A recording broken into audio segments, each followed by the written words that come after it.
remains in hospital today in a critical but stable condition. On Saturday, he went to work to do his job. Today, he is a hero and forever will be. Mr. Speaker, there is now a live investigation into what happened on Saturday night and the events that led up to it. I am therefore limited in what I can say today without putting successful prosecution at risk, and I am sure that all here agree that there must be one priority right now, and that is bringing the person who committed this horrific crime to justice. However, I will share what facts I can. At 7:42 p.m. on Saturday evening, police were contacted about an incident on a train travelling from Doncaster to London, with reports of several stabbings on board. The quick thinking of the driver saw the train diverted to Huntingdon Station. Within 8 minutes of the first 999 call, police had boarded the train and brought the attack to an end. 10 people were taken to hospital by the ambulance services, 8 of whom had life-threatening injuries. A further individual later self-presented at the hospital. 3 people have now been discharged, whilst 8 remain in hospital. I know that everyone in this House wishes them the swiftest and fullest recoveries possible. And I would like to thank the staff at Cambridge University Hospital for their life-saving care. I can confirm, as was reported over the weekend, that Operation Plato, the National Police identifier for a terrorist attack, was declared. However, it was rescinded once the incident had been contained. The British Transport Police remain the lead force in this investigation. They stated yesterday that while counter-terrorism policing were initially involved, they have found, and I quote, nothing to suggest that this was a terrorist incident. At the scene, the police made 2 arrests. Since then, 1 man has been released who we now know was not involved. As of this morning, the other, one Anthony Williams, has been charged. In relation to the events in Huntingdon, he has been charged with 10 counts of attempted murder, 1 count of possession of a knife, and 1 of actual bodily harm. He has also been charged with a further count of attempted murder and possession of a bladed article in relation to events on a Docklands Light Railway train in the early hours of Saturday morning at London's Pontoon Dock. And Cambridgeshire Police have, in the last few hours, reported additional earlier sightings and possible further offences. As is standard practice in these cases, they have now referred themselves to the Independent Office of Police Conduct, the IOPC, for independent scrutiny of their handling of these reports. For now, there is little I can say about this man and his past, beyond confirming that he is a British national and was born in this country, and that he was not known to the security services, counter-terror policing, or prevent. I know this House and the public will have many unanswered questions today about who this attacker was and about the events that led up to the attack. Those questions will be answered, but it will take time. The police and prosecutors must be allowed to do their work. Since Saturday's attack, the British Transport Police have increased their presence at key points in the transport network, though it should be noted that their operational assessment of the risk posed on our trains has not changed, as this was an isolated attack. It was also, of course, a knife crime. This government is committed to halving knife crime within a decade, and progress has been made this year. We have taken 60,000 knives off of our streets, banned zombie knives and ninja swords, and seen a 5% fall in all knife crimes, including an 18% reduction in homicides by knife. I know that ideas have already been suggested about how policing should change in response to this event. Once the facts are known, we must examine what more might have been done to stop this horrific attack from ever occurring. and whether there are measures that we must now take to better protect the public on our streets and on our trains. However, that must be done when all of the facts are available to us. Madam Deputy Speaker, the thoughts of the whole House are today with the victims of this horrific crime, their families and their friends, and all affected by what happened on Saturday night. The sickening act of the man who committed this crime was the very worst of humanity. But the actions of those who responded, who ran towards danger to save the lives of people they did not know, was the very best of us. I know we all share in paying tribute to their extraordinary bravery today, and I commend this statement to the House. Shadow Secretary of State Chris Philp. Thank you, Madam Deputy Speaker. I thank the Home Secretary for advance sight of her statement. Our thoughts are with the victims of this appalling attack and their families, as the Home Secretary quite rightly said. I join her in paying tribute to the emergency services who responded so fast, and to the brave interventions by members of the public and the train staff that prevented an even worse tragedy from occurring. They are truly heroes. This attack has horrified and shocked the whole nation. People simply travelling by train were indiscriminately attacked. The horror the passengers experienced will likely stay with them forever. Anthony Williams has now been charged. As the Home Secretary said, he had been involved in previous incidents in Peterborough and in the early hours of Saturday morning was also allegedly involved in an attack on the Docklands Right Railway in London. Will she confirm, as I've been told, that police in London knew Williams' identity following that? And if so, were Cambridgeshire police informed so they could track him down? In essence, I'm asking, were there any opportunities to have prevented this from occurring? The Home Secretary said that Williams was not previously known to the security services, counter-terrorism policing or Prevent. Can she also tell the House if Williams was previously known to the police more widely or to mental health services? Mr. Speaker, this all comes just weeks after a murderous Islamist terror attack on a Manchester synagogue and just days after the horrendous murder of Wayne Broadhurst by an Afghan asylum seeker, both using knives. Although homicide has thankfully fallen by about 15% since 2010, and as the Home Secretary said, knife crime has fallen in recent years, every homicide and every knife attack is one too many. I saw, together with the Police Minister, the grief this causes at the funeral of a 15-year-old girl, Eliane Andam, murdered in Croydon just over 2 years ago. So, speaking in general, not in relation to this incident, does the Home Secretary agree that knife crime and knife homicide are still too high and we must do yet more? Does she agree that more knife crime offenders should go to jail? This is important because when offenders are in jail, they of course can't attack the public. Does she agree we need to ensure more people who carry knives, especially where they use them to threaten others, are jailed? I know of course there are pressure on prison places, but by deporting more of the 10,000 foreign nationals in prison, we could create more space. Madam Deputy Speaker, we also need to take more knives off our streets, and that means we have to dramatically increase the use of stop and search. A study this year by Professor Lawrence Sherman, the Met's former Chief Scientific Officer, found that raising stop and search levels in London to 2011 levels would lead to a 1/3 reduction in knife homicide. Some people complain that stop and search is used disproportionately in relation to some groups, but when measured in relation to the offending population, the disproportionality disappears, as set out by a recent policy exchange study.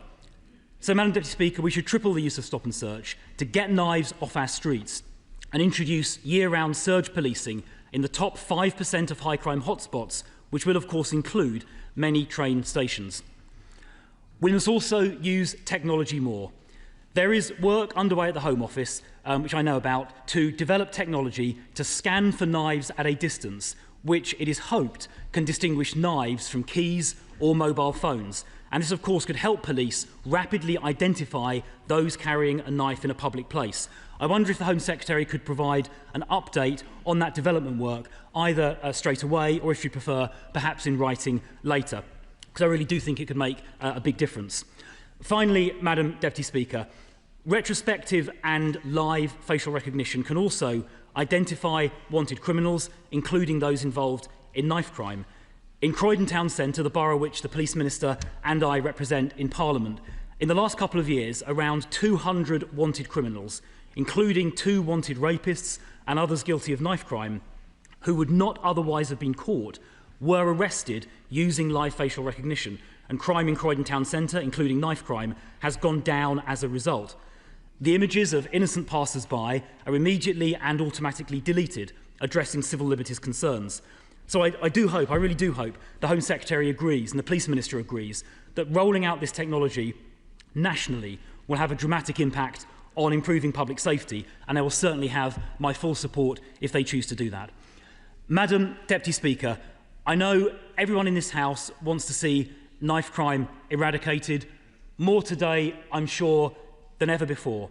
So I hope the House will also support the tough steps needed to eradicate knife crime, because we owe the victims of these appalling crimes actions as well as words. Secretary. Thank you, Madam Deputy Speaker, and can I thank the Shadow Home Secretary for his remarks, and in particular, as he opened his response, I know that the bravery of all of those who faced this attack on Saturday is something that has unanimous support across this House, and I thank him for the spirit in which he reflected that. He will know, in relation, as I said in my opening statement, in relation to the events in Peterborough, they are now the subject of an IOPC investigation. It's important that I don't say anything that seeks to get ahead of that, but I'm sure all of those questions will be answered in the fullness of time, and it is standard practice where there has been contact with police in the run-up to an event like this that those matters are referred to the IOPC to investigate and consider. He'll also know that I can't say anything in relation to the suspect who's been charged and any prior history or indeed any mental health issues, because that would also be facts that are material to any future court proceedings, and it would be inappropriate for me or indeed anybody else in this House to comment or speculate on those matters today. And I would just ask that the words of the Speaker at the opening of this part of our session are remembered as we pose questions today. I agree with him that knife crime is far too high. This government is impatient to do everything it can to eliminate knife crime. It's why we've set ourselves an ambitious target, and we're pleased to have made some progress, though I agree with him that there is still much more to be done. And I hope on knife crime in particular, instead of playing politics across this House, where there is consensus, we are all able to work together in the spirit of trying to bring down the scourge of knife crime in our country. As I say, the numbers have gone in a positive direction, and I hope he will welcome that and work with us as we seek to make more progress. He referred to sentencing in particular. I do have to say, Madam Deputy Speaker, I think it's disappointing when members opposite do not reckon with the scale of the crisis in our prison system. This government inherited a prison system on the brink of collapse. It has meant difficult decisions ever since we have entered office in order to prevent this country from running out of prison places entirely. He will know that this government has deported more foreign national offenders since our term of office than was the case in the previous record under the previous government. Despite deporting record numbers of foreign national offenders, the scale of crisis in the prison system means that there are still more prisoners coming into the system than there have been places, and it is important, therefore, that the sentencing reforms are seen in that context. He will know, though, that it is the case that those who are in possession of a knife and who have been using that in a threatening manner do attract, the majority of those people do attract reasonably lengthy prison sentences. When we know more about the circumstances of this particular case, we will know if there are other lessons for us to draw and other areas of policy for us to consider. He referenced stop and search, and he, I think, lamented the issues around disproportionality. I hope I'm not putting too much of a spin on his remarks. remarks, I would just gently remind him it was a former Tory Home Secretary in the first 2010 to 15 Parliament that started speaking about disproportionate use of stop and search powers and changed the rules around stop and search to reflect the disproportionate use of that power back then. That has been the record of the previous government, but I hope he will recognise that the police already have the power to use stop and search indiscriminately where the intelligence suggests that that is required. That is an operational decision for police chiefs, and of course the decision as to whether to stop and search someone where there are reasonable grounds and suspicion is an individual operational decision for individual police officers. This is a well-used power, it is a well-understood power, it is an important power that is in our arsenal for tackling criminality, and this government fully supports its lawful use. Let me also say on live facial recognition, it's this government that will very soon be consulting on a new legal framework to underpin the use of live facial recognition. He will know that when his party was in power, it was left to individual police forces, and I believe it was South Wales and the Met who first rolled live facial recognition out, faced lots of legal challenges as a result thereof. The government did not then change their policy, but this government will consult on a legal framework so that all police forces across the country can use live facial recognition technology, confident that they will not find themselves defending those decisions in courts in the future. And I've also supported the rollout of 10 specific live facial recognition units across the country, and will look to do more as well in the coming months. In relation to scans for knives, let me just say to him on tech more broadly, I think there is much more that we can do to use new and emerging technology in order to help us tackle this type of criminality, and I'm happy to write to him about our current plans, but I will be setting out more in terms of our broader position in the coming weeks. Madam Deputy Speaker, knife crime is a terrible, terrible crime. It claims far too many lives in our country. It is important that we keep doing everything we can to bear down on the damage that knife crime causes and provide pathways for those who get caught up in the carrying of knives. That is an important bit of policy that we will carry on working on. But in relation to the attack that we are talking about primarily today, I do urge the House that before we draw broader policy conclusions, we wait until more of the facts are known. Select Committee Chair Ruth Cadbury. Thank you very much, Deputy Speaker, and I thank the Home Secretary for all her remarks, and also the Secretary of State for Transport, who's here today, for her comments on the media this morning. And I share, as all members of this House do, their concern for the victims and their families, and her recognition of the heroism of so many in this tragedy on Saturday. On behalf of my colleagues on the Transport Committee, I would like to pay particular tribute to all the staff of Avanti West Coast and Network Rail who responded so quickly, and in particular to the train driver who reacted so promptly to get the train to Huntingdon in order that the emergency services could meet it, and also to the onboard staff member who is in hospital after protecting passengers.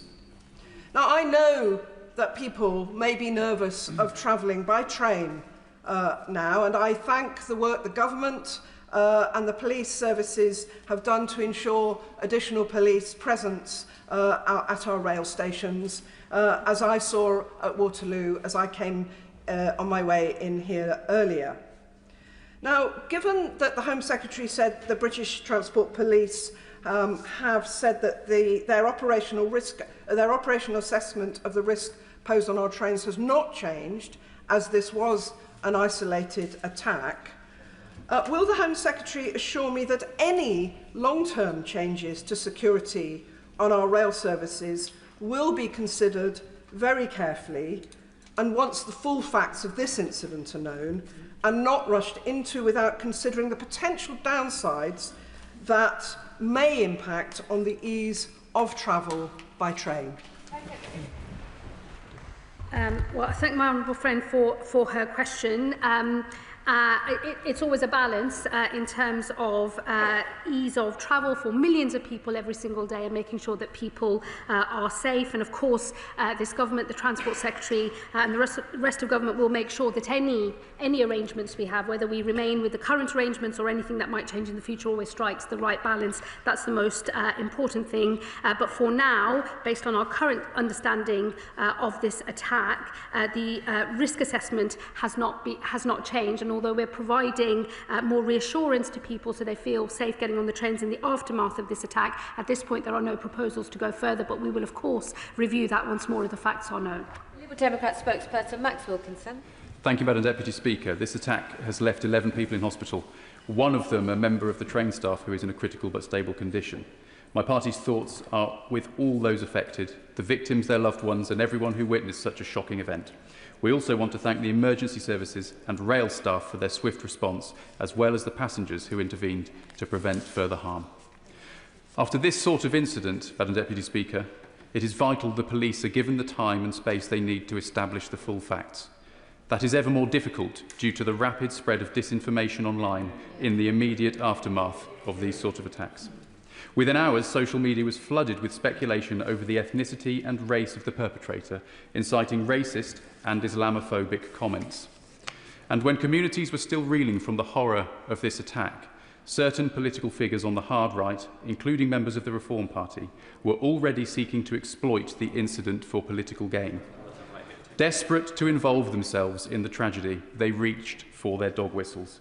They threw around baseless opinions on levels of crime when facts were available. They were shamelessly trying to turn tragedy into yet another excuse to whip up fear and sow division. The Shadow Home Secretary's comments today also veered into that realm. Never is an opportunity to blame foreigners missed. That is beneath contempt. At moments like this, those who aspire to leadership must calm fears and attempt to unite, not inflame tensions. Does the Home Secretary share my view that while knife crime must be tackled forcefully, it's important that all of us must respond with arguments grounded in fact rather than trying to stoke fear? Can the Home Secretary confirm whether the government holds data on violent incidents involving knives or sharp instruments where 3 or more victims were harmed in a single incident? If so, what is the trend over the past 2 years or any other time frame the Home Secretary has data for? And finally, the Home Secretary has said that the individual was not known to anti-terror police or Prevent. But when the facts are known, will she confirm that proper lessons will be learned about individuals who may pose a risk, be it as a result of mental health issues, an obsession with extreme violence, or other relevant factors? Thank you, Madam Deputy Speaker. Look, I deplore the ease with which so many armchair warriors feel the need to speculate and spread misinformation on social media. It's why it's important that the police and all of our emergency services are able to proceed with their investigations at pace, but also transparently, so as to calm down any tensions that might arise as a result of misinformation that spreads particularly across social media. In terms of how other people may or may not have reacted, I tend to think at moments of such crisis, people normally reveal their true colours, and I will leave my remarks about other individuals there.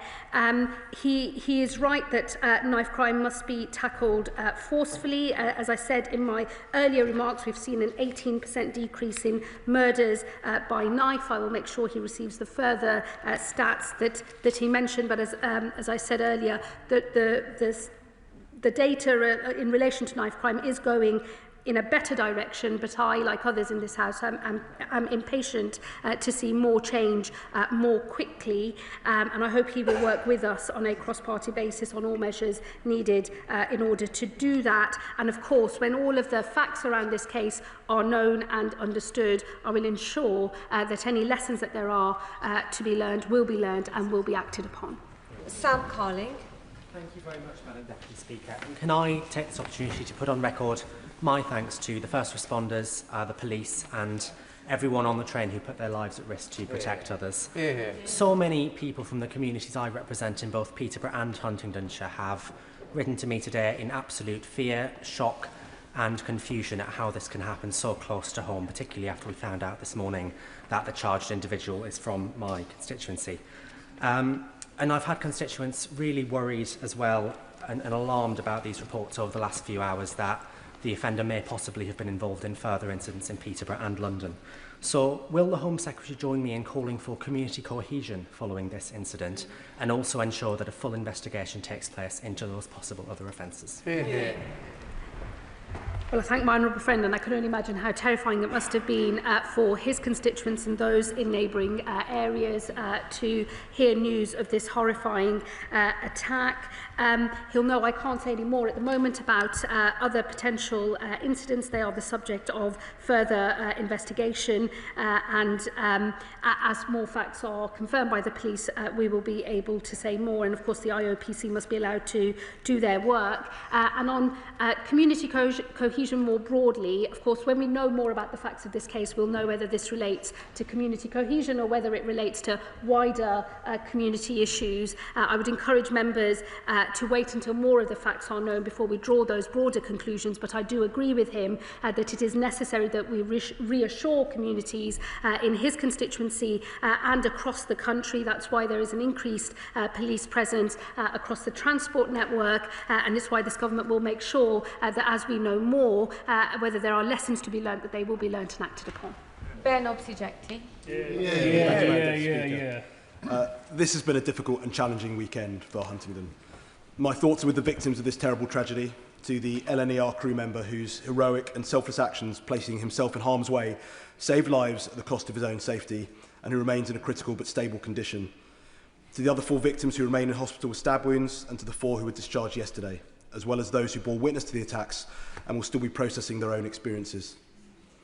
I would like to place on record my praise for the emergency services response to Cambridgeshire Constabulary, whose unarmed response officers and firearms officers were able to place Anthony Williams in custody within 8 minutes of receiving the 999 call. To Cambridgeshire Fire and Rescue Services, our Air Ambulance Services and to the East of England Ambulance Trust for their incident response and for getting the casualties to Addenbrooke's Hospital. Also to the train driver, Andrew Johnson, and signalling staff, whose speed of thought in moving the train onto the suburban line from the high-speed line meant that the train could make the unscheduled stop at Huntingdon, a decision that curtailed the attack by several crucial minutes, allowed the police to apprehend the suspect and undoubtedly saved lives. The swift action of all those involved prevented a horrific attack from being far, far worse. I'm sure the Home Secretary and indeed the whole House would wish to share in my sympathies for those impacted by this horrific attack and my pride in the conduct, leadership and professionalism of the responders and railway staff. Well said. Well, can I thank the Honourable Member for both his question today, but also for his own work over the weekend. He was very quick to arrive at the scene, and I thought that the Honourable Member handled himself with great honour and reflected in a very measured way the initial response to such a horrifying incident in his constituency. I think the way he's handled himself is a credit to him and to the people that he represents. And I, of course, agree with him in relation to his remarks about the bravery of all of those who were responding, the speed of the response, but also the bravery of those inside the train itself as well. And let me assure him that myself and my officials stand ready to work with him and others who are locally on the ground to make sure all lessons are learnt as we move forward. Andrew Pakes.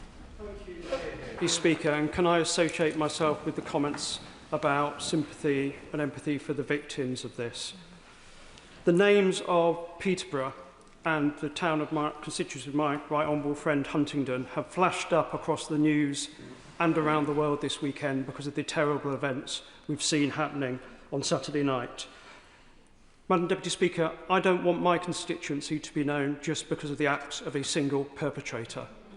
So can I pay my tribute to the police, the train staff, the first responders and others who stepped forward when the actions were needed to do that.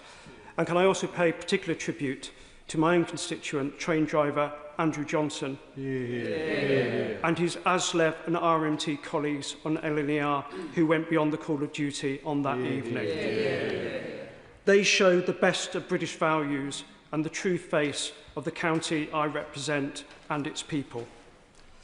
We don't know all of the information yet, but there is great anxiety in Huntingdon and in Peterborough from many people locally, as well as this being a national issue. So can I ask my right honourable friend, can she confirm that we will go and move every mile to tackle knife crime, ensure our streets and public transport remain safe for everyone?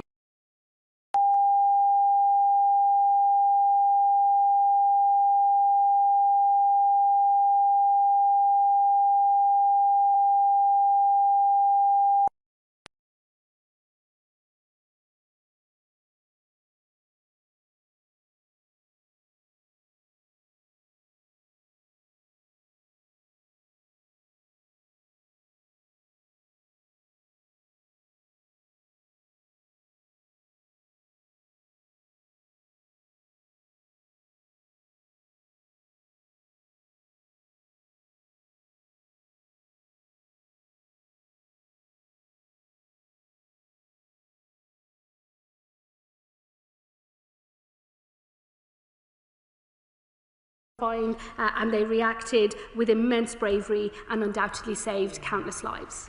Dame Karen Bradley. Thank you very much, Madam Deputy Speaker. And can I thank the Home Secretary for her statement and associate myself with the tributes that have been paid to the emergency services, the train crew, and our thoughts with the victims. When we have more information, I'm sure my committee will want to look at, at what actually happened and learn lessons from it. But can I draw the Home Secretary's attention to our current inquiry on new forms of radicalisation? And can I ask that if there are things that come out of this inquiry that are relevant for my inquiry, my committee's inquiry, that we make sure that we learn those points and include them as soon as possible? Well, can I thank the Chair of the Home Affairs Select Committee for the points that she has just made, and I look forward to working with her closely as we learn more of the lessons once all the facts in relation to this case are known. She is right more broadly, Madam Deputy Speaker, that we are seeing many new forms of radicalisation in this country and across Europe and North America in particular as well.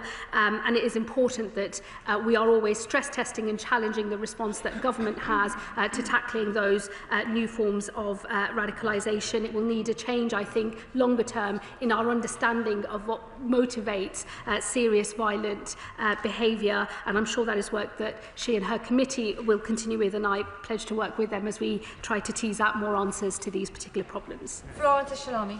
Thank you, Madam Deputy Speaker, and I want to associate my remarks with everyone who's made powerful tributes to both the train driver, the staff and members of the public, and I think this demonstrates why it is really important for us to have more than one person on the train.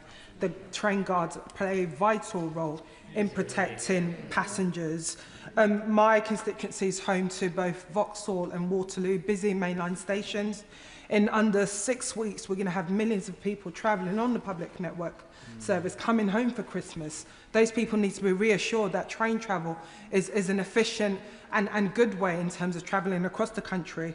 My honourable friend, the Home Secretary, mentioned that there will be additional resources across the network for the next few weeks. Will that go on into that busy Christmas period? And this is an issue which obviously covers with the Department for Transport. There is the strange funding mechanism for the British Transport Police, and transport geeks will know that it's actually funded by the industry, not directly from the Home Office. But as we take on more control of the public network and the train service, this will fall onto the government. Is this an area that the Home Secretary and the Transport Secretary will be looking at and making sure we've got a funded, fully funded British Transport Police to protect people travelling on public transport? Well, thank my honourable friend for her question.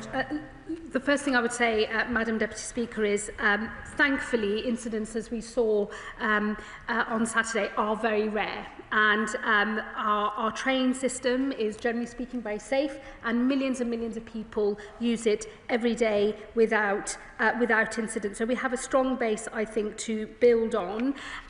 But of course, given what has happened and the horrifying nature of the attack and the indiscriminate way in which victims were stabbed, stabbed whilst on that train on Saturday. It is important, I think, that British Transport Police have made that decision to increase police presence across the railway network. It's an operational decision for them as to how extensive that is and how long that goes on, but we have a very good working relationship with British Transport Police. I've been very impressed with their response to this attack. I've been working very closely with them over the weekend. I do pay tribute to them and all of their officers, and I will be led by British Transport Police in terms of the operational decisions that they are making. On the wider policy questions that she raises, as more of the network is nationalised, I will of course pick up those conversations with the Transport Secretary. Charles. Deputy Speaker, more generally on knife crime, isn't there a disconnect though between what magistrates are able to do? For example, under the Restriction of Offensive Weapons Act, somebody can get a custodial sentence, let's say 51 weeks, and yet under the government's current sentencing bill, there will be a presumption that a 12-month custodial sentence will not be required. So I just wondered what the Home Secretary might do to try and get around that, to ensure that the magistrates do have more powers, more sentencing powers, given that, yes, possession of a knife is not the use of a knife, but clearly the one so often, sadly, does lead to the other. So there's clearly a legislative disconnect, and I hope the Home Secretary will look at that. Thank you. Well, can I thank him for his question? He will know the average sentence for threatening with a knife is actually more than a year. It's around 15 months. It wouldn't be caught by the presumption in the current sentencing bill. I would also say to him, it's a presumption within the sentencing bill, not a blanket ban on sentences of under 12 months. There is still discretion for judges in all cases, and the bill does set out the circumstances in which that presumption can be overridden. It will always be a matter for the independent judiciary based on the facts of the case in front of them. Start by joining others in expressing sympathy to all those who have been affected. My thanks to the emergency services, the members of the public who got involved, and of course that train crew who acted heroically to protect their passengers. The Home Secretary will understand that there is given the developments today and her statement on the incident in East London in Pontoon Dock in my constituency, there's a great deal of anxiety and fear amongst my constituents of West Ham and Beckton. I'd like to place my thanks on the record, my thanks to the police for their engagement this afternoon with me. What assurances can she give to my constituents on the safety on public transport, particularly in East London, where we have a lot of smaller, unstaffed, open access, Dockland-like railway stations that are used and are essential to the daily life of my constituents? Well, my honourable friend will know I'm limited in terms of what I can say, given it's a live police investigation. The police have obviously confirmed some of those facts already, but their investigation must be allowed to continue without further speculation. But he makes a good point on, and I can well understand why people in his constituency or those who regularly use this particular station will feel concerned. It is why BTP have increased patrols in order to provide additional reassurance to the community. We have nothing that suggests that that was a particular location of interest at this point, and I hope that that does reassure his constituents. Yes. Could I echo tributes to train staff and to the emergency services, to her and her team, who I'm sure were working flat out all weekend. Obviously, the case is going through an investigation, but could I urge her to, given the events of Saturday and the run-up to Saturday night, could I urge her to bring together police chiefs to talk about information sharing and any further resource they require? And, Madam Deputy Speaker, I'm happy to admit we should not have diluted stop and search, but could I now urge her to look again at stop and search? Northern Ireland is much more permissive, and Section 60 does need to be reviewed. Well, can I thank the honourable gentleman for his question and for his remarks. My experience over the weekend in terms of the different police forces and different emergency services who responded to this attack is actually that they work together very well, and I was very pleased to see that level of coordination, especially when different forces are responsible for different things. But at the start of this incident, counter-terror police were supporting the investigation. That was stood down, but if it had needed to be stood up again, I know that that would have been almost instantaneous as soon as the request was made. So my initial experience of and impression of the collaborative working has been very positive, and I do pay tribute to everyone involved in that over the weekend. On information sharing, I will take that away because I think that, and reflect on what he said, it is important, especially when there's such a huge incident taking place in the country with lots of information going out through different forms, that we make sure that there is complete coordination. If he has any specific concerns in relation to this incident, I'll be very happy for him to write to me, and I will ensure that I respond, but I will pick up that conversation with the NPCC and others as well. And look, let me just reassure him on stop and search. I think this is a very valuable tool that the police have. I will always want to see it used wherever it is appropriate to do so. My understanding and my conversations with police so far suggest that from their operational perspective, the powers they have work quite well. But of course, I will always be open-minded and be willing to look again at any of these issues should the advice from police change, or should the experience that we have of the way that the powers are used change as well. Picture. Thank you, Madam Deputy Speaker. If I can start by just associating myself with the many tributes that have been given today to those people on the train that tried to prevent the attack, the staff and the responders. As a member of Doncaster East and Isle of Axholme, I use the Doncaster King's Cross service most weeks. I know many of my constituents and people across Doncaster are deeply shaken by this appalling attack, but that service is an indispensable part of our lives. So will my right honourable friend, the Home Secretary, set out the immediate steps that she's taken to reassure passengers who use that line, but also the best way that we communicate that to ensure that they have peace of mind as they travel on those trains over the next few days?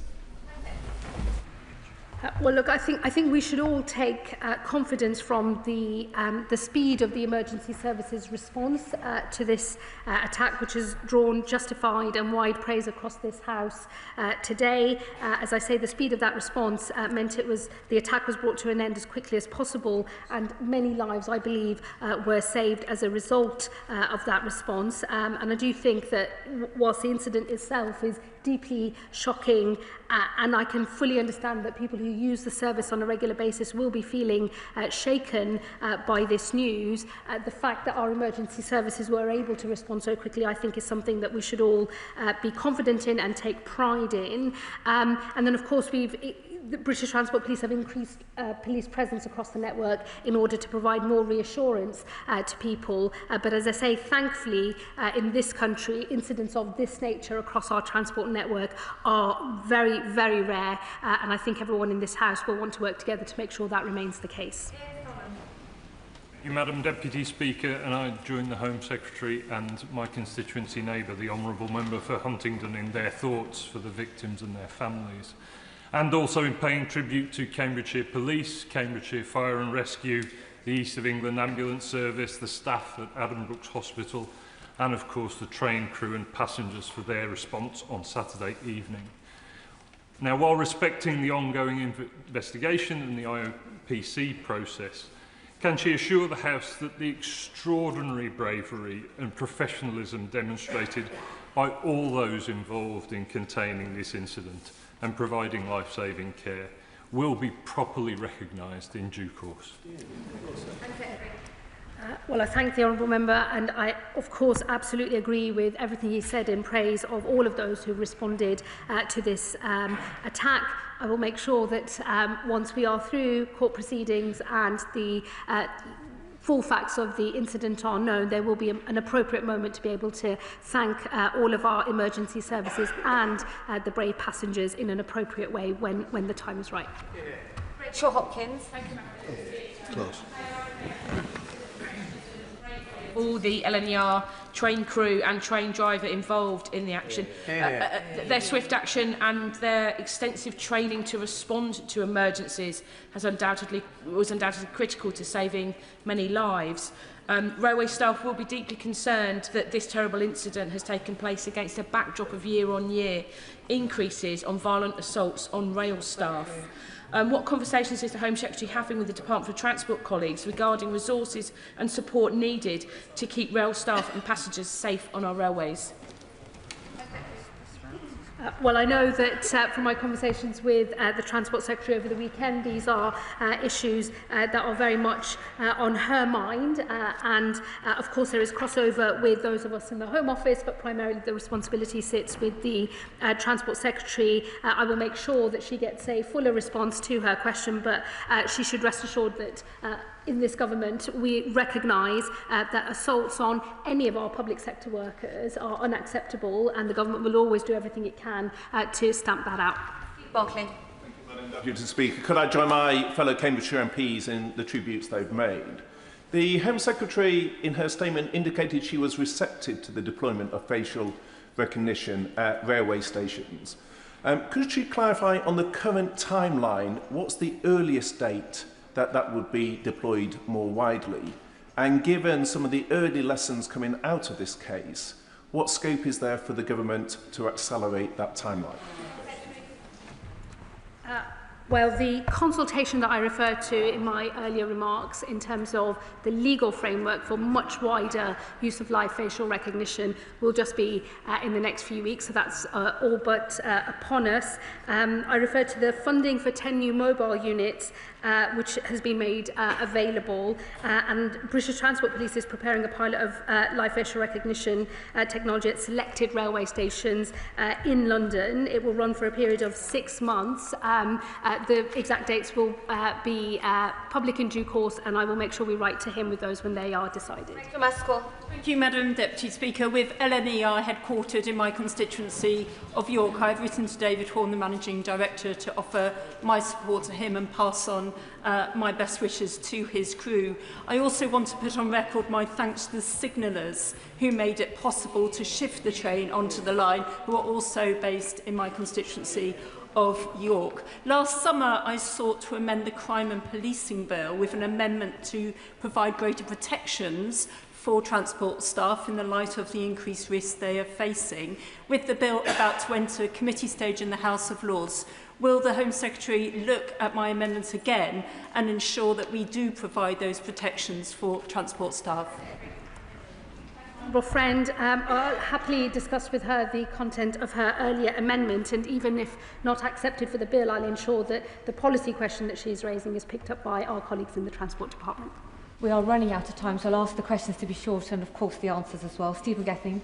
Madam Deputy Speaker, can I put on the record our best wishes to the victims and our thanks to the emergency services and railway staff who did a remarkable job. I know she can't comment on the case in particular, but one concern that I have is around the speculation and disinformation that is rife on social media. Can she make it her job to maybe have a conversation with the social media companies, because that kind of speculation does no service to the victims or to the police who are pursuing this issue? The most important thing is that official sources of information are able to be as transparent as quickly as possible, so the vast majority of this country that doesn't just get its news from social media knows what is happening. Of course, there'll be a role for the Online Safety Act in future as well. Sir. Thank you, Madam Deputy Speaker, and I do thank the Secretary of State for her statement and for bringing it to us so promptly. I use LNER every week to come to this place, and I always knew the staff were great, but I didn't realise they were heroes. And I think the response we've seen from both the staff and the public on the train really was the best of Britain. But I think the response of social media was absolutely shameful, I'm honest, absolutely shameful. And it shames us as a country, actually. Yeah. But LNER does connect Edinburgh South West to destinations north and south. And I'm sure my residents will be really pleased to hear what they are looking at facial recognition on the transport network, because I think it's incredibly important. But if I can talk about knife crime more generally, in June the government gave a commitment to look at round-tip knives, the manufacture and sale of them, and hopefully mandating that. Is the Home Secretary able to give us an update on this? And I'm sorry for putting her on the spot. we'll be publishing a knife crime strategy very soon.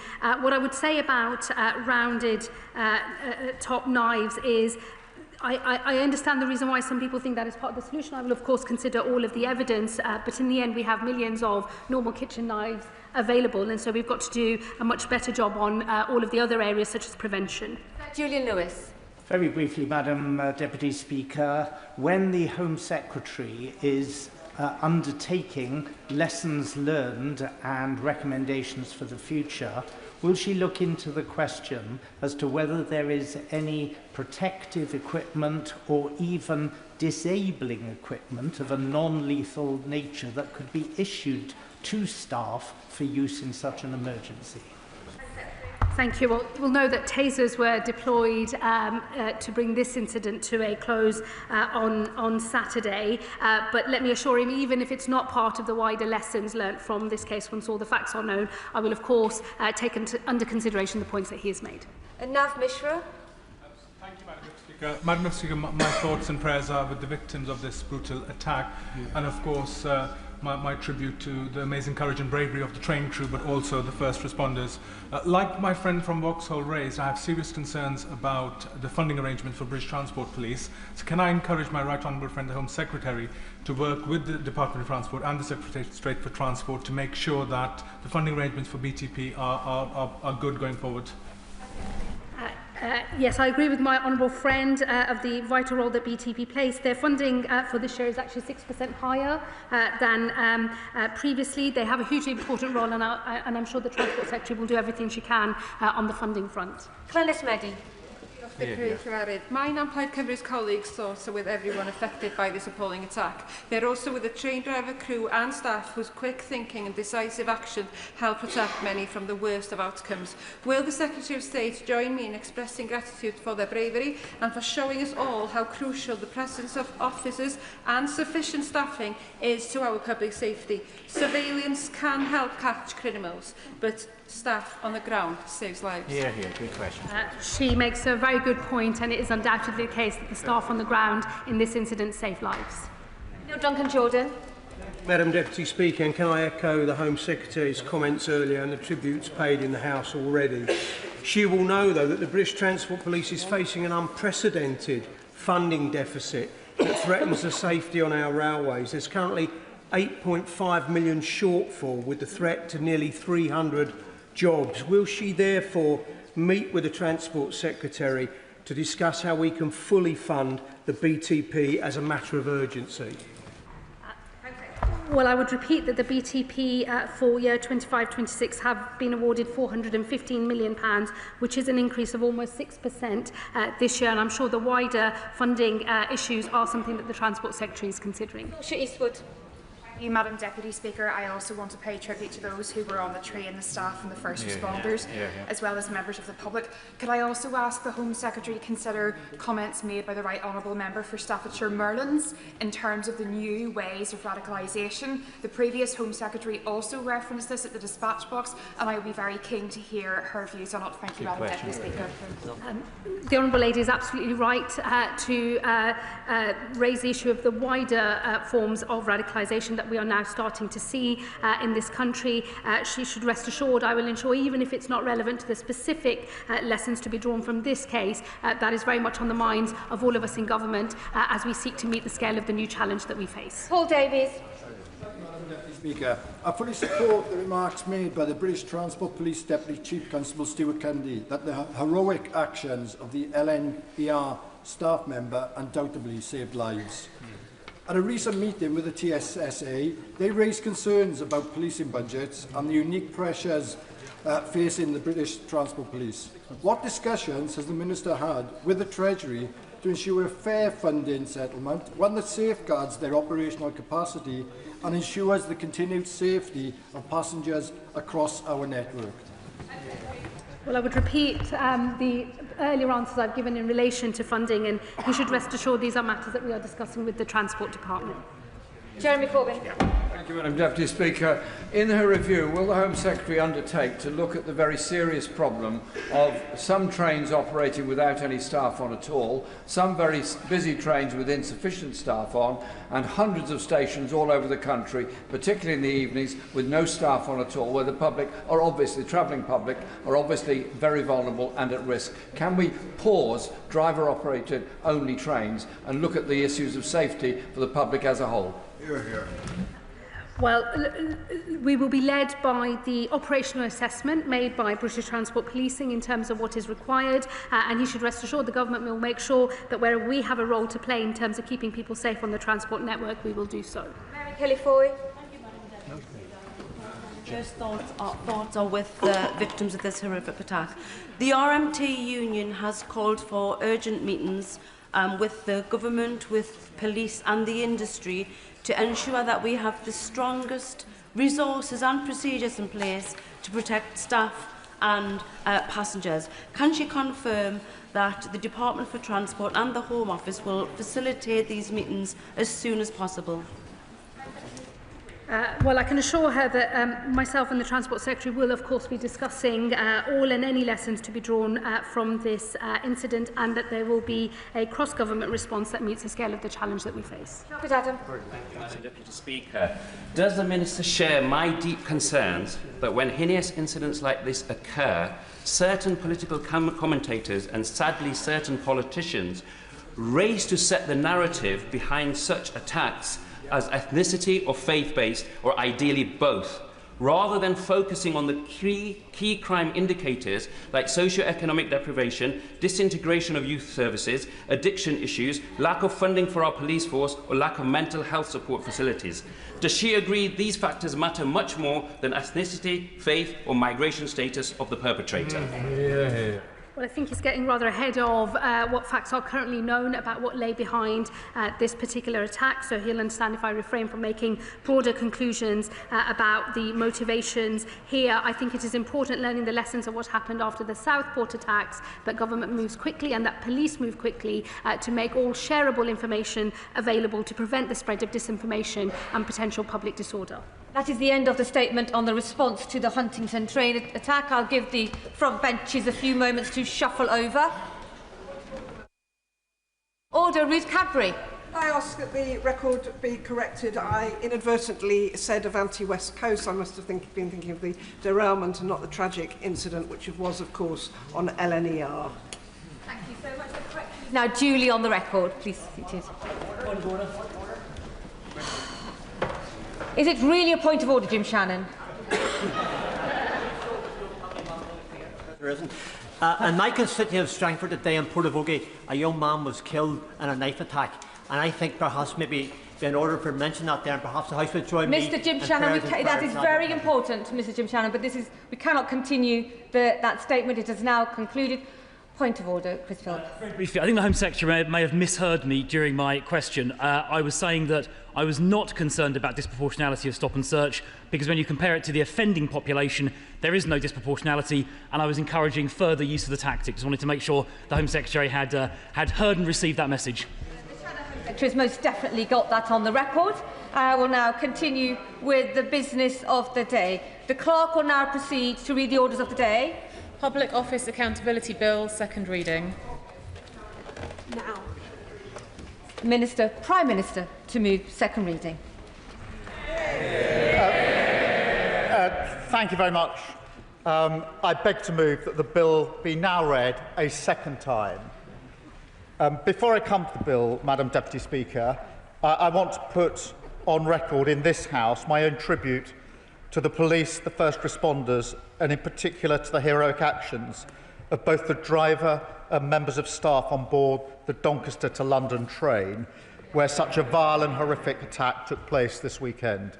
We all share in the revulsion of this shocking incident, but there's no doubt that their collective action, their brave action, saved countless lives, and I know the whole country is grateful for that. Madam Deputy Speaker, 36 years ago, 97 men, women and children went to a Liverpool football match in Sheffield, an FA Cup semi-final, an occasion of joy, and they never came home to their families. Madam Deputy Speaker, I invite the House just to reflect on that simple statement of fact, what that might feel like. Nearly 15 years ago, when I was Director of Public Prosecutions, I met many of the Hillsborough families during the independent panel led by Bishop James Jones. I will never forget what they told me, their testimony, painful to tell, painful to hear, including the testimony of Jenny Hicks, who told me how she and her husband drove their 2 teenage girls to the game that day, and they had to drive back later with an empty back seat. Every single story, every single experience, painful to the core, unimaginable to the core. And so, Madam Deputy Speaker, before I come on to the bill and the contents of the bill, I want to begin this debate with a simple acknowledgement, long overdue, that the British state failed the families and victims of Hillsborough to an almost inhuman level. But, Madam Deputy Speaker, those victims and their families, their strength, their courage, their refusal to give up, a determination no matter what was thrown at them, to fight for people they'll never know or meet, to make sure that they never go through something like this again. They are the reason we stand here today with this bill. They are the reason why it will be known as the Hillsborough Law, and they are the reason, Madam Deputy Speaker, why we say clearly again what should have been said immediately, that their loved ones were unlawfully killed and that they never bore any responsibility for what happened in Sheffield that day. And we say it from this dispatch box today. Because, Madam Deputy Speaker, the entire country knows what happened next. You know, we often call Hillsborough a tragedy, but it's more than a tragedy, because the disaster was not down to chance. It was not an accident. It was an injustice. And then further injustice piled on top when the state subjected those families to endure from the police lies and smears against their loved ones, while the central state, the government, aided and abetted them for years and years and years. A cover-up by the very institutions that are supposed to protect and to serve. And, Madam Deputy Speaker, it is nothing less than a stain on modern history of this country. And yet, can we truly say that Hillsborough was an isolated example? No. Because there's also the Horizon scandal, Grenfell Tower, infected blood, the grooming gangs, Windrush, and more besides.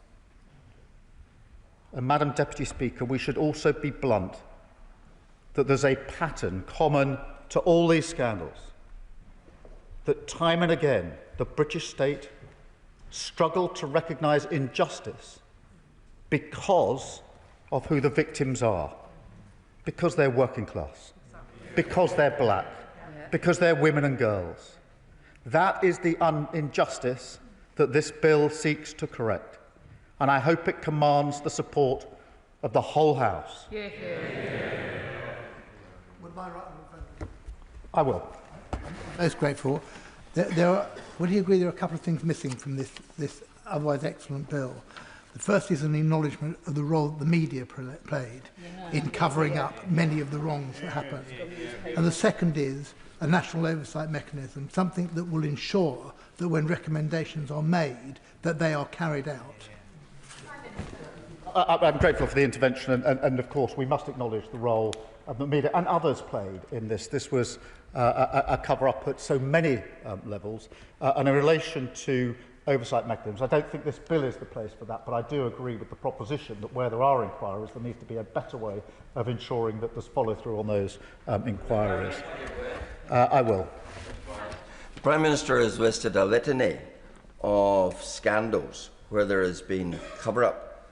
Would he reflect and include in that the Chinook disaster, where there has been repeated attempts to cover up the truth, the state of the aircraft that was sent out that night, in which we lost so many valued members of our intelligence service?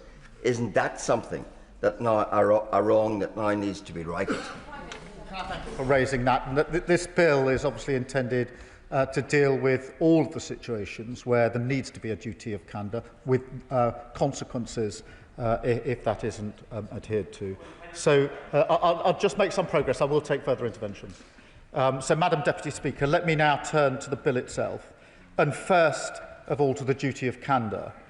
There are three parts to this. First, a new statutory duty of candour. Mr. Speaker, Madam Deputy Speaker, at the Hillsborough Independent Panel, Bishop James Jones found that over 100 statements by junior police officers have been deliberately altered to remove evidence unfavourable to the South Yorkshire Police. 100 statements have been deliberately altered. Madam Deputy Speaker, I don't think there's anyone in this House who could possibly disagree that we must never let anything like that ever happen again. It is a disgrace, and the bill before the House will tackle it. I'll give way. Shannon. Can I commend the Prime Minister and Government for bringing this bill forward? I think it enheartens us all to see the content of it. Does the Prime Minister not agree that with the rise of social media, there is more public scrutiny than ever before and less trust in the institutions?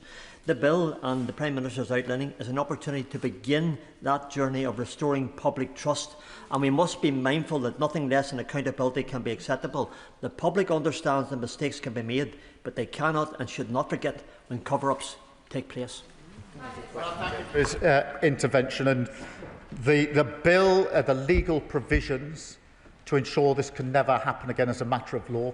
But I've been clear, and I've said to the families on a number of occasions, it's the culture as well that has to change. The culture has to change. So the bill is the architecture, but the culture has to change of the state. Yes, of course. I'd like to thank him for giving way. Charlotte Hennessy, whose father, Jimmy Hennessy, was unlawfully killed at Hillsborough, has had conversations with the Prime Minister where he has assured her that the law does not need to be watered down and will be delivered in its entirety. She's in the chamber today. Will he make that promise in this House today? Absolutely. I made that promise. I looked the families in the eye. I made that promise and I meant it. And I say it again from this dispatch box, this bill will not be watered down. This is such an important re-orchestrating of the relationship between the state and its citizens. It will not be watered down. I'm very pleased to be able to affirm that from this dispatch box. I'll take one more and then I'll press on. Can I thank the Prime Minister for giving way? Does he agree that one of the most powerful lessons from Hillsborough, and indeed the other Grenfell and post office scandals, is that truth delayed is justice denied, and that while this bill rightly places a duty of candour upon public authorities, it must also compel ministers themselves to uphold that same duty when addressing this House, so that accountability begins at the very top, including the misleading information that was given from that dispatch box by his minister last week in relation to the hooligan Maccabi Tel Aviv fans. I really think, with the families here in the House with us... Order, Prime Minister. I was trying to pay close attention, but I may have missed it. We do not accuse each other of misleading information at the dispatch box. So be mindful of the language that one is using. Prime Minister.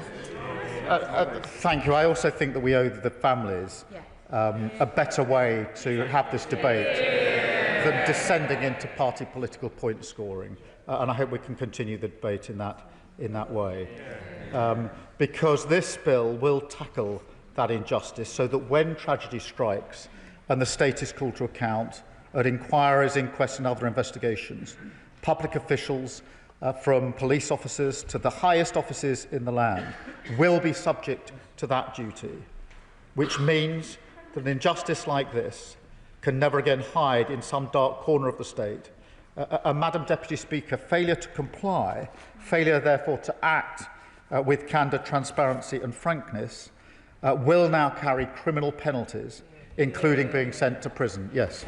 I am very grateful to the Prime Minister, and as a sponsor of the Honourable Member for Liverpool and East Derby's Private Members Bill, I fully welcome this bill's introduction, and I welcome that protections include criminal offences of misconduct in public life. Could the Prime Minister assure me and others that these new offences will be able to be applied retrospectively?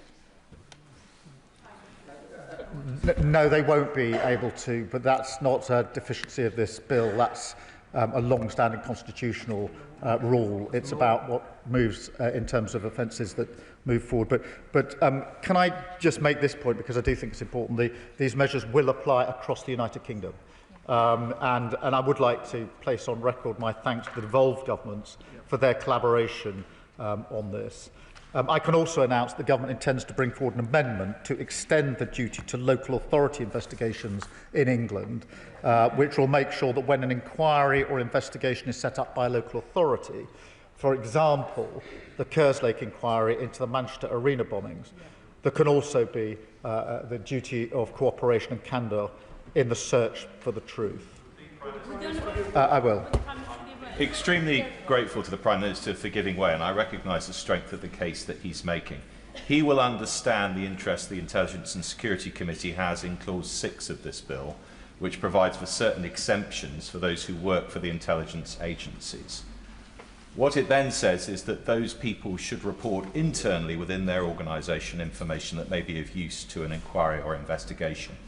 Would he give some thought to how the government might develop the concept of what then happens to that information, about which the bill is broadly silent? And he will understand that many will be concerned to ensure that when information is reported internally within the intelligence agencies, it nonetheless finds its way to those who should have it, in order to make a reassurance of what the government is seeking to achieve, I think, more broadly in this bill. Thank you for that intervention. Obviously, a lot of thought's been given to that particular issue of the security and intelligence services. What the bill, therefore, does is to be clear that the duty applies, but has a different way of applying it. And I think that gets the balance right. And obviously, there are various national interests and public interests to protect in so doing. I will give way. Very grateful to the Prime Minister for giving way, and I congratulate him and thank him for bringing forward this bill. This represents an epic struggle by the Hillsborough families, and they're to be much admired and praised. But this will extend beyond this, as the Prime Minister has said. Can I thank him on behalf of the families who suffered great loss under the auspices of the Tees Eskin Weir Valley NHS Trust, Christy Harnett, Nadia Sharif and Emily Moore, as they were lacking that duty of candour when those terrible tragedies struck. And I hope that he can give consideration to a full judge-led public inquiry, because they are in search of truth, justice and accountability. Well, I thank him for that intervention, and just for his reassurance and for the reassurance of the House and for the families and all the others affected by these scandals. These are provisions in a bill, they're clauses in a bill, they will soon be sections in a piece of legislation. But they're more than that. They're a changing of the nature of the relationship of the state and its duties to its people. And that is so important. Yes, this is the legal architecture, but something much bigger than this has to be put in place. I will take this intervention and I'll come behind. Thank the Prime Minister greatly, and I welcome this bill. Could I ask him to reassure me and my constituents that those organisations which are contractors to public authorities and public bodies are covered by the provisions of this bill as well, because it's important that where responsibilities defrayed to other bodies, that they too are captured by the clauses in this bill. She anticipates my next point, but I will make it and then I'll take the intervention from behind, because we have to recognise that some scandals, such as the Post Office Horizon scandal, the boundaries between the public sector and the private sector are complicated. And Clause 4 in this bill applies the duty to some private bodies for that very reason, in answer to her question. In particular, those delivering public functions. those with relevant health and safety responsibilities, as well as relevant public sector contractors. So in the home office, in the post office case, for Jitsu, for example, for that very reason, because we have to recognise that it's blurred, and we need to make sure that the duty extends appropriately. Yes. I will. No, I'll give way here. I'm grateful to the Prime Minister for giving way. He knows that for over 2 decades, the legal system failed to provide truth and justice to the Hillsborough families. And it was only a non-legal process, the Hillsborough Independent Panel, that finally set things right on the road to truth, justice and accountability. Does he see any prospect, therefore, of us including in the legislation at a later stage provision to ensure that the Hillsborough Independent Panel type process can be offered to families who are involved in future disasters to try and circumvent this long-standing failure of the criminal justice system and the justice system to offer truth and accountability quickly to families? I'll start by thanking her for her work and campaign on this over many, many years. And she makes a really powerful point about the independent panel. I first met Bishop James Jones 15 or plus years ago now, and I genuinely think he was amongst the first to listen properly, knowing what listening means, to those that were giving evidence to his panel, which is why he was so well received and respected in the report that he made. And we will certainly give consideration as to whether panels of that like in future can serve a useful purpose. I'll take the other extension. I thank the Prime Minister for giving way, and he's been very generous in taking all our questions. And I want to congratulate him for introducing this particular piece of legislation. But can I just ask if the duty of candour can be applied fully to all investigations, including independent panels, and not just statutory inquiries, and that the command responsibility must personally rest with those in charge and not simply the institutions? Well, it does apply to non-statutory inquiries, so her point is covered within the bill. Madam Deputy Speaker, I'll press on. The second part of the duty of candour is a professional duty of candour for all public servants, because the Nolan principles of public service, honesty, integrity, accountability, selflessness, objectivity, openness and leadership, they're not some kind of optional extra, but the very essence of public service itself. So every public authority will now be legally required to adopt a code of ethical conduct based on these principles and set out consequences for staff who do not comply, including disciplinary sanctions up to and including gross misconduct. Yes. Thank you, Prime Minister, for giving way. This piece of legislation is a huge step for accountability and transparency for families who face what must feel like the most impossible of circumstances. Some of those families are living in my constituency and next door in Corby, who are still trying to get clarity about the possibility of dumped toxic waste and contaminated land causing health complications. So could the Prime Minister spell out how this bill will ensure that any public official who abuses their power and tries to cover it up will be held accountable? Yes, I can confirm that, and I want to emphasise the point again, because it is so significant that out of the most unbelievable suffering, these families, these victims, have pushed for a change that took far too long, but will now benefit and safeguard people that they will never meet, they will never know. And I find that kind of campaigning humbling, and we thank them for it. Madam Deputy Speaker, I'll just make a bit of progress and then we'll take further interventions. Finally, in relation to the duty of candour, it's underpinned by a new criminal offence of misleading the public, which is aimed squarely at public servants who willfully mislead the British people in a reckless, intentional or improper way. Cases like Hillsborough, where lies and dishonesty from the state grievously harmed the very people it was supposed to serve, and that must never happen again. But, Madam Deputy Speaker, the bill is not just about the duty of candour itself, because anyone familiar with how justice failed families and victims must also recognise that the lack of parity in our legal system played a significant role. I remember Margaret Aspinall, who I met many years ago now, who's with us today, telling me that she had to scrape together every last penny for legal representation, including the money paid out by insurers for the death of her son, James, who at the time was pretty much the same age as my son, who comes to football with me. That's what she had to do, and we had to recognise that injustice piled on the other injustices. Yes, of course. I'm very grateful to the Prime Minister, and can I also join those across this House in welcoming this important legislation and welcoming and aligning myself to all the points the Prime Minister has made. Will the Prime Minister also join me in paying tribute to my honourable friend, the member for Liverpool West Derby, for his tireless campaign to push for this law to reach the statute books? Hear, hear. And the Prime Minister is absolutely right. Grieving families have faced the might of the state alone, forced to crowdfund lawyers while public bodies hide whole legal armies. Does he agree that by guaranteeing legal aid at the inquest we can finally end those David and Goliath battles for justice once and for all? Hear, hear.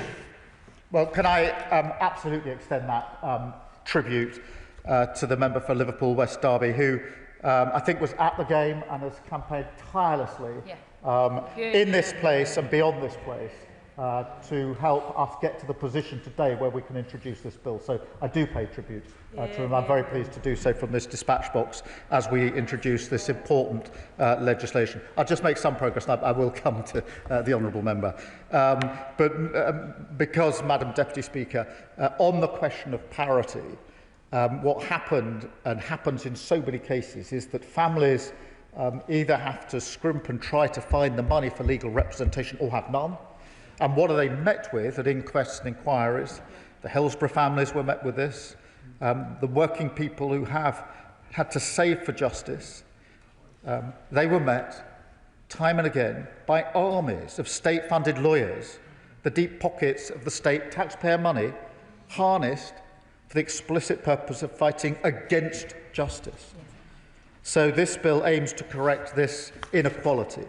So justice and the state serve all, with a new duty on public authorities to engage lawyers at inquest and inquiries only where necessary and proportionate, and to ensure that their representatives behave with the sensitivity and respect that victims and their families deserve. Madam Deputy Speaker, the bill will also ensure that no bereaved family has to face an inquest alone, with the largest expansion of legal aid in a decade, granting access to free legal aid for all inquests where the state is an interested party, so that working people like Margaret and the Hillsborough families will never again be faced with such inequality on legal representation, or, as in many cases, simply left with none. I will take the intervention, I promise. I thank you, Madam Deputy Speaker, and I thank the Prime Minister.